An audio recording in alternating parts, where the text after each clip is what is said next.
Hello guys and welcome back to the Foodie Soul. Today's recipe is a Halloween special pumpkin risotto that is one of my all-time favorite. It is so creamy and so comforting, and that's why I call it my Italian Khichdi. Enjoy this video and subscribe to my channel for more such amazing recipes.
And it's ready.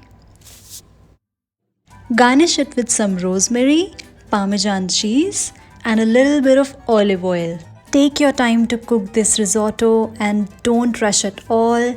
In total, it will take you about 40 to 50 minutes to cook it, but I'm telling you, it's all worth the effort. Enjoy and happy Halloween!